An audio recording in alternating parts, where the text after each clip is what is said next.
It's Connor McDavid in a Toronto Maple Leafs jersey. What do you make of that? Ooh, Beautiful. that's pretty. That's pretty. How do we get one of those? I don't think he wants to be in Edmonton. It looks like he wants to, jump off a bridge every time I see the guy do anything with Edmonton. They seem to be cursed, dumpster fire, whatever. If you leave there, he's going to get booed forever. He's going to say you didn't get the job done. You know what would just erase all of those problems is if he goes to Toronto.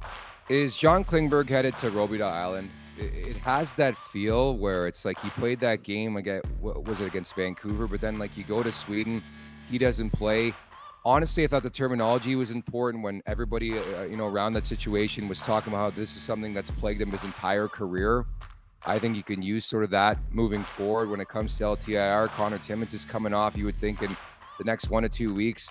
I know people are already hinting at it. I would not be shocked if Klingberg ends up on LTIR and maybe doesn't play a game for the Leafs again. Give me someone else who just like out of the woodworks is like career over. Jeff Finger. Fingy. Did you play with him? Oh yeah, Fingy is such a beauty, man. Did you track that guy down? He like literally what he wants to do is go back to his cabin and just be in the trees and be left alone. I know people like to draw comparisons to like Pasternak, but is there a number in mind you have where it's like, I just can't do it? Yeah, it's called the budget. Successful teams do this. What would be your walk number right now on Willie Nylander? Because obviously he's made a couple bucks here with the start to the season.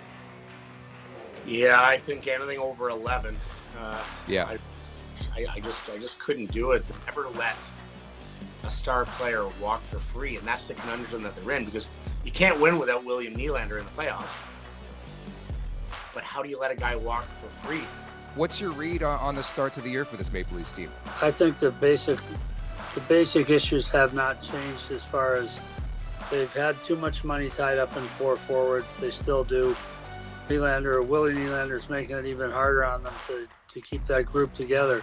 There's this like humble confidence to him, and he knows he's the shit, and he acts like it too. I love it. One of the questions the other day, who's like your favorite Swedish player of all time? Who do you think Nylander's answer was? Myself. It was a joke, but he said Willie Nylander, man. That it was so NBA. I said it was so LeBron James. Brad Treliving has tried to substitute in some spare parts that help. I don't think they've gelled yet. I don't think it's a failure. I sat down at a table in kind of a back room and was ready to gamble and looked over and like double took. It was Ovi, and he's sitting there just staring at the canvas with no chips in front of him.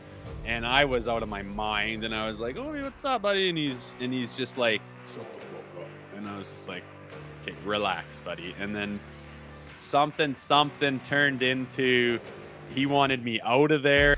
And then I said, whatever. I went over and sat over at some other place, and then he came over and started talking to me.